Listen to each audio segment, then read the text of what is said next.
Hello students, कल हमने पढ़ा था मेरिस्टेमेटिक टिश्यू की विशेषताएं पढ़ी थी। क्या होता है मेरिस्टेमेटिक टिश्यू?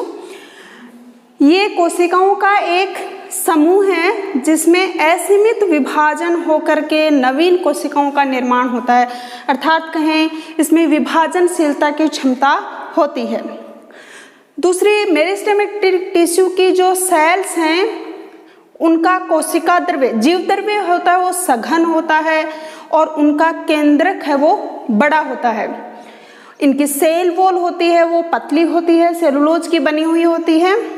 माइटोकॉन्ड्रिया की संख्या भी अधिक होती है क्योंकि ये एक्टिवली डिवीजन करती रहती हैं, तो इनको माइटोकॉन्ड्रिया अधिक मात्रा में चाहिए। माइटोकॉन्ड्रिया की संख्या अधिक होती है और इनमें जो वैक्यूल्स या रिक्तिकाएं होती हैं, जैसे हमने सेल की जो स्ट्रक्चर थी, प्लांट सेल की स्ट्रक्चर, उसमें देखा था कि प्लांट सेल में न्यूक्लियस है वो पेरिफेरी की साइड में रहता है, परिधि की तरफ रहता है, क्योंकि जो मैच्योर सेल्स होती हैं प्लांट सेल्स, उनमें रिक्तिका या जो वैक्यूल होती है वो बड़ी होती है, जिसकी वजह से केंद्रक एक तरफ खिसका हुआ रहता है।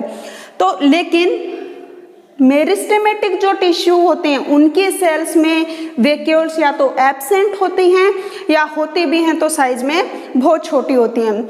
इसमें जो सेल्स होती हैं उनके बीच में इंटरसेलुलर स्पेस बहुत कम होते हैं या कहें नहीं होते हैं, ये कॉम्पैक्टली अरेंज्ड होती हैं। बीच में जो सेल्स के बीच में स्पेस है वो नहीं होता है, इंटरसेलुलर स्पेस नहीं होता है, अर्थात कहें कॉम्पैक्टली अरेंज्ड होती हैं। अब हम बात करें मेरिस्टेमेटिक टिश्यू को 4 क्राइटेरिया के बेसिस पे अलग अलग डिवाइड किया जाता है। सबसे पहला क्राइटेरिया है ओरिजिन एंड डेवलपमेंट के आधार पर, उत्पत्ति तथा परिवर्धन के आधार पर। दूसरा, पोजीशन इन प्लांट्स, प्लांट में पोजीशन कहाँ होती है, इनकी स्थिति कहाँ पे होती है। तीसरा है on the basis of plane of division, कोशिकाओं में विभाजन के तल के आधार पर। और चौथा उनके फंक्शंस या कार्य के आधार पे। तो 4 प्रकार से डिवाइड किया। पहला देखते हैं, सबसे पहले उत्पत्ति तथा परिवर्तन के आधार पर 3 भागों में बांटा जाता है। सबसे पहला है प्रोमेरिस्टेम या प्राइमोर्डियल मेरिस्टेम, या इसे प्राक विभ्जोत भी कहते हैं। दूसरा प्राइमरी मेरिस्टेम या प्राथमिक विभ्जोत। तीसरा सेकेंडरी मेरिस्टेम या द्वितीयक विभ्जोत। तो उत्पत्ति और परिवर्धन के आधार पर 3 प्रकार के हुए, प्राक विभ्जोत, प्राथमिक विभ्जोत और द्वितीयक विभ्जोत। प्राक विभ्जोत या प्राइमोर्डियल मेरिस्टेम है वो सबसे पहले एम्ब्रियोनिक स्टेज में सबसे पहले बनता है। ये जब एम्ब्रियो बनता है तो एम्ब्रियो में हमें पता नीचे की ओर रेडिकल होता है, ऊपर की ओर प्लूम्यूल होता है। प्लूम्यूल आगे चल के क्या बनाता है, पर्रो या शूट बनाता है, जबकि रेडिकल है वो रूट बनाता है, मूलांकुर रूट बनाता है। तो ये एम्ब्रियो में जो रेडिकल और प्लूम्यूल या मूलांकुर और प्रांकुर का जब परिवर्धन होता है तभी ये प्राक विभ्जोत बनता है। तो सबसे पहले बनता है, इसीलिए इसको एम्ब्रियोनिक या यू मेरिस्टेम मतलब वास्तविक मेरिस्टेमेटिक टिश्यू भी कहा जाता है। उसके बाद ये किस में कन्वर्ट हो जाता है, ये आगे चल के भी हमेशा रहता है, पौधे में चिरकाल तक रहता है और ग्रोइंग पॉइंट्स में पाया जाता है। आगे चलकर इससे प्राइमरी मेरिस्टेम बनता है। तो दूसरा हम देखते हैं प्राइमरी मेरिस्टेम। ये प्राइमरी मेरिस्टेम है, उसकी भी उत्पत्ति तो उसी टाइम हो जाती है एम्ब्रियोनिक स्टेज में, और बाद में ये आगे चलकर जो एपिकल मेरिस्टेम होता है वो बनाता है, और ये बाद में आगे स्थायी उत्तकों में बदल जाती है, प्राथमिक स्थायी उत्तक बना लेता है, जैसे एपिडर्मिस, प्राइमरी जाइलम और प्राइमरी फ्लोएम। फिर है द्वितीयक विभ्जोत। द्वितीयक विभ्जोत कब बनता है, जब कुछ कोशिकाएं होती हैं वो परमानेंट हो जाती हैं, उनमें विभाजन की क्षमता वो खो देती हैं, लेकिन जरूरत पड़ने पर वो वापस एक्टिवेट होकर वापस से विभाजन करने लगती हैं और द्वितीयक मेरिस्टेम बनाती हैं। जैसे हम कहें रूट है, रूट में हमें पता है यहाँ क्या होते हैं, ये जैसे जाइलम है, ये फ्लोएम है, ये जाइलम है, ये फ्लोएम है, ये जाइलम फ्लोएम, ऐसे होते हैं। इनके बीच बीच में यहाँ जैसे कैम्बियम का फॉर्मेशन होता है। ये प्राथमिक जाइलम प्राथमिक फ्लोएम है।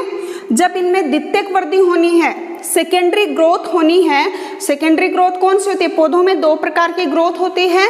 एक होती है प्राइमरी ग्रोथ, प्राइमरी ग्रोथ होती है जो पौधे की लंबाई बढ़ाने का काम करती है, जबकि सेकेंडरी ग्रोथ द्वितीयक वृद्धि जो होती है वो पार्श्व में या मोटाई बढ़ाने में काम आती है। तो इसमें ये प्राथमिक जाइलम और प्राथमिक फ्लोएम के बीच में कैम्बियम बनती है। तो यहाँ की जो कोशिकाएं हैं वो वापस से एक्टिवेट होकर ये कैम्बियम बनाती हैं, अर्थात पहले विभाजन की क्षमता खो दी थी, परमानेंट थी, स्थायी थी, लेकिन अब क्या है वो वापस से एक्टिवेट होकर क्या बनाती हैं? कैम्बियम बनाती हैं। और ये कैम्बियम आगे चल के क्या बनाएगी? द्वितीयक जाइलम और द्वितीयक फ्लोएम। ऐसे ही स्टेम की बात करें तो स्टेम में हमने कहा ये जाइलम है, ये फ्लोएम है, जाइलम है, फ्लोएम है। जाइलम और फ्लोएम के बीच में क्या होती है? कैम्बियम। जाइलम फ्लोएम के बीच में जो कैम्बियम होती है उसको क्या कहते हैं मन? Intrafascicular cambium. और दो इंट्राफेसिकुलर कैम्बियम को जोड़ने के लिए द्वितीयक वृद्धि के समय इनके बीच में एक कैम्बियम और बनती है जो इसको जोड़ के एक पूरा ऐसे वलय बनाती हैं।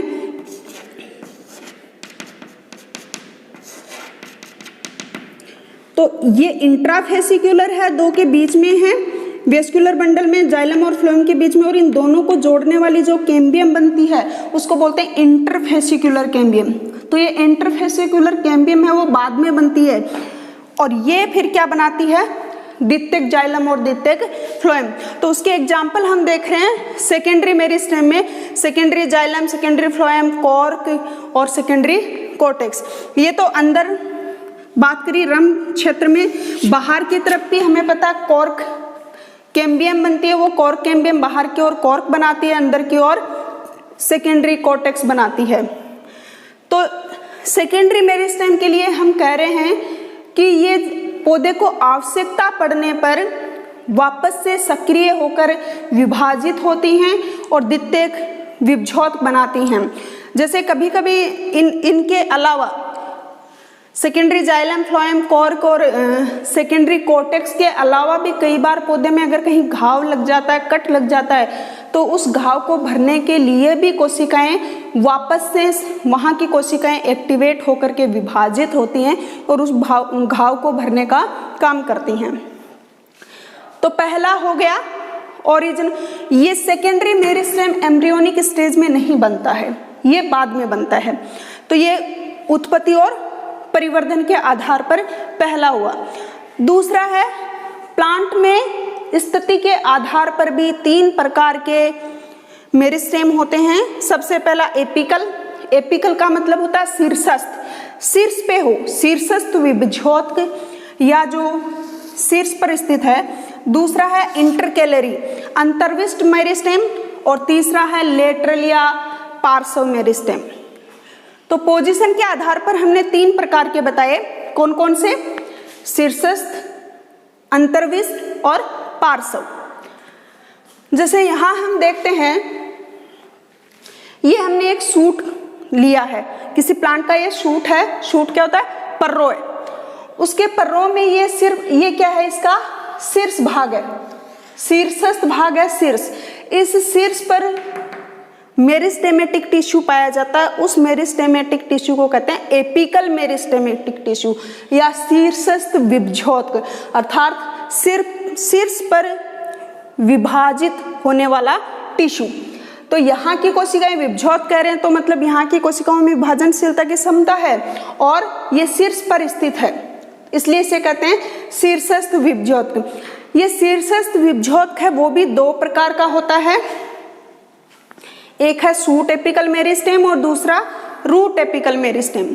शूट एपिकल मेरिस्टेम मतलब शूट पे होगा या पर्रो शीर्षस्थ मेरिस्टेम होगा, और दूसरा ये पौधे की हमने कहा लंबाई में वृद्धि करता है, तो शूट में भी कर सकता है और रूट में भी करता है, दोनों में करता है, जड़ में भी करता है। जैसे ये हम देखें ये रूट है, रूट में ये रूट का शीर्षस्थ विभज्योतक है, एपिकल मेरिस्टेम है। ये क्या है? रूट एपिकल मेरिस्टेम, मूल शीर्षस्थ विभज्योतक। और मूल में क्या होता है, एक यहां पे रूट कैप और पाई जाती है। शीर्षस्थ विभज्योतक में को ढके हुए क्या पाई जाती है? रूट कैप, मूल गोप पाई जाती है, जबकि पर्रो शीर्ष में ये कैप नहीं पाई जाती। रूट में हमने कहा रूट एपिकल मेरिस्टेम के ऊपर क्या पाई जाती है? कैप पाई जाती है, जबकि शूट एपिकल मेरिस्टेम पर कैप नहीं पाई जाती। ये दोनों में डिफरेंस है। बाकी ये एपिकल मेरिस्टेम शूट में भी होता है जो इसकी लंबाई को बढ़ाता अर्थात प्राइमरी ग्रोथ कराता है, जबकि रूट में है वो रूट, इसमें रूट कैप क्यों होती है? शूट पे कैप नहीं है जबकि रूट पे कैप है। क्यों? क्योंकि रूट जब ग्रोथ करती है तो अंदर मिट्टी में जाती है और मिट्टी में घर्षण बल लगता है, और ये मेरिस्टेमेटिक जो रीजन जोन होता है ये बहुत ही नाजुक होता है, तो यहाँ की सेल्स हैं वो डैमेज हो सकती हैं, इसलिए उसको बचाने के लिए यहाँ क्या पाई जाती है? रूट कैप, जबकि शूट में ऐसा जरूरत नहीं है। तो यहाँ पे रूट कैप इसको डैमेज होने से बचाती है। और ये यहाँ कुछ श्लेष्मीय पदार्थों का भी ये रूट कैप है वो स्रावित करती रहती है उनको, ताकि थोड़ा सा मॉइस्चर रहे और वो रूट आगे की ओर बढ़ती रहे। तो जो एपिकल मेरिस्टेम है वो प्राइमरी ग्रोथ में काम आता है। दूसरा है इंटरकेलरी मेरिस्टेम या अंतर्विष्ट विभज्योतक ऊतक। ये क्या है? ये वास्तव में जो शीर्षस्थ पर्रोह का जो पर्रो शीर्षस्थ विभज्योतक है उसी का एक भाग है जो पीछे कहीं छूट जाता है। जैसे ये पहले ये पर्रो शीर्षस्थ विभज्योतक है वो यहाँ था और आगे की ओर ऊपर की ओर बढ़ रहा है, लेकिन कहीं ये पीछे थोड़ा सा छूट जाता है। जैसे ये यहाँ गया और ये थोड़ा सा यहाँ छूट गया है, थोड़ा सा यहाँ छूट गया है, तो ये क्या करता है? थोड़े समय के लिए एक्टिवेट रहता है, अल्पकालिक होता है, और यहाँ से इसकी जो पर्व संधियाँ जैसे घास और बैम्बू में देखते हैं, ग्रासेज और बैम्बू, घास और बांस में हम देखते हैं कि पर्व संधियों से यहाँ से ग्रोथ होती है, तो इसको कहते हैं अंतर्विष्ट या इंटरकेलरी। ये चारों तरफ से स्थायी ऊतक से घिरा हुआ होता है और थोड़े समय के लिए रहेगा, उसके बाद ये वापस क्या हो जाएगा? स्थायी हो जाएगा। ये खुद भी क्या हो जाएगा? स्थायी हो जाएगा। तीसरा है लेटरल मेरिस्टेम, पार्श्व विभज्योतक। ये पौधे में पार्श्व स्थिति पे रहता है, साइड में होता है, और ये किस काम आता है? द्वितीयक वृद्धि करने के काम आता है, जैसे कैम्बियम और कॉर्केम्बियम, ये दोनों द्वितीयक वृद्धि में सहायक होती हैं। तो हमने दो पढ़े, ओरिजिन एंड डेवलपमेंट के आधार पर और पोजीशन के आधार पर। तीसरा है प्लेन ऑफ डिवीजन के आधार पर, कोशिकाओं में विभाजन के तल के आधार पर। कोशिकाओं में विभाजन कई प्रकार से हो सकता है, जैसे ट्रांसवर्स हो सकता है, अनुप्रस्थ हो सकता है, लॉन्जिट्यूडिनल अनुदैर्ध्य हो सकता है, ओब्लिक हो सकता है, एंटीक्लाइनल हो सकता है, पेरिक्लाइनल हो सकता है। एंटीक्लाइनल पेरिक्लाइनल क्या होता है? जैसे ये सेल्स हैं, ये सेल्स की एक पंक्ति है, प्लांट सेल्स हैं, इनका ये सरफेस एक्स है। अगर इसके लॉन्जिट्यूडिनल, इसके परपेंडिकुलर समकोण पे अगर विभाजन होता है तो एक सेल से कितनी सेल बन गई? 2 सेल बन गई। एक सेल से 2 सेल, एक पंक्ति बढ़ रही है, पंक्ति में कोशिकाओं की संख्या बढ़ रही है। इस प्रकार का जो विभाजन होता है उसे कहते हैं एंटीक्लाइनल या फिर अपनत विभाजन। उसके जो सरफेस एक्सिस है उसके अगर परपेंडिकुलर एक्स पे विभाजन हो रहा है तो कौन सा है, अपनत विभाजन। इसके विपरीत यदि ये विभाजन इस सरफेस एक्सिस के अगर पैरेलल हो,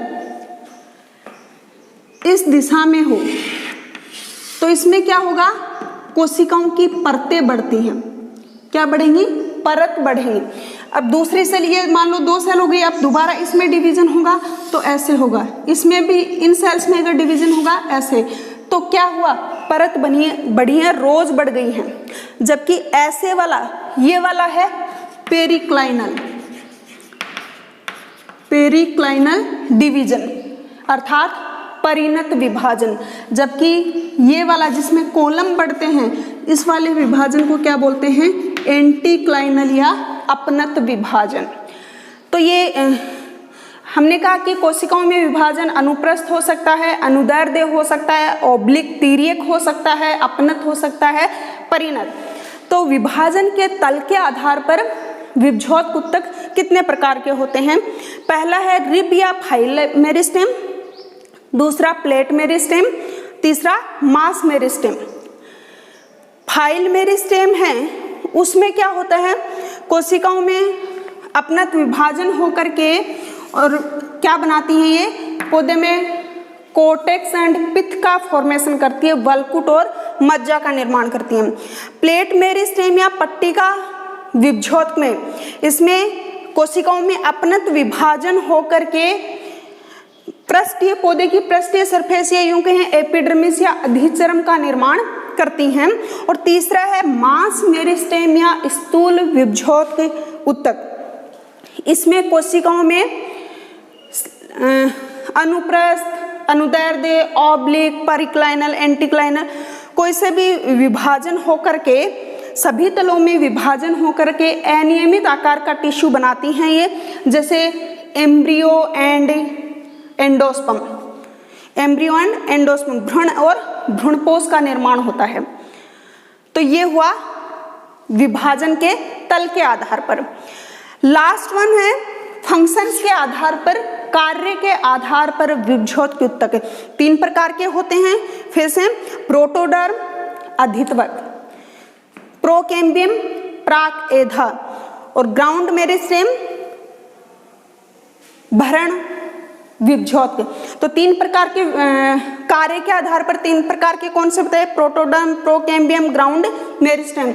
या प्रोटोडर्म को हिंदी में कहते हैं अधितवक, प्राक एधा और भरण विभज्योत। सबसे पहले ये प्रोटोडर्म है, ये पौधे में जो बाहरी सरफेस है उसका निर्माण करता है, जैसे एपिडर्मिस अधिचर्म बनाने का काम करता है। प्रोकेम्बियम है वो मेरिस्टेम किसका निर्माण करता है, प्रोकेम्बियम है वो प्राइमरी वेस्कुलर टिश्यू, जैसे प्राइमरी वेस्कुलर टिश्यू में क्या आएंगे, जाइलम, प्राथमिक फ्लोएम और कैम्बियम। इनका निर्माण कौन करता है, प्रोकेम्बियम। ये प्रोटोडर्म और ग्राउंड टिश्यू के बीच में स्थित होता है। और तीसरा है ग्राउंड मेरिस्टेम या भरण विभज्योत, ये हाइपोडर्मिस, कॉर्टेक्स, पेरिसाइकल, पिथ और पिथरेज का निर्माण करता है। जैसे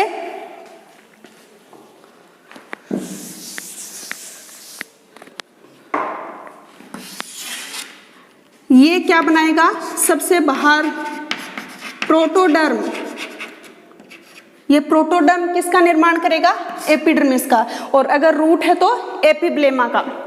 और कैलिप्ट्रोजन है वो किसका, कैलिप्ट्रोजन भी यहीं से निकलता है और कैलिप्ट्रोजन है वो रूट कैप बनाता है यहाँ, अर्थात कहें आउटर सरफेस का निर्माण कौन करता है, प्रोटोडर्म। उसके बाद यहाँ हम कहते हैं जाइलम फ्लोएम, अर्थात वेस्कुलर बंडल होते हैं। स्टेम की बात करें तो ये क्या है, स्टेम के वेस्कुलर बंडल, ये प्राइमरी वेस्कुलर बंडल हैं। इनका निर्माण कौन करेगा, प्रोकेम्बियम।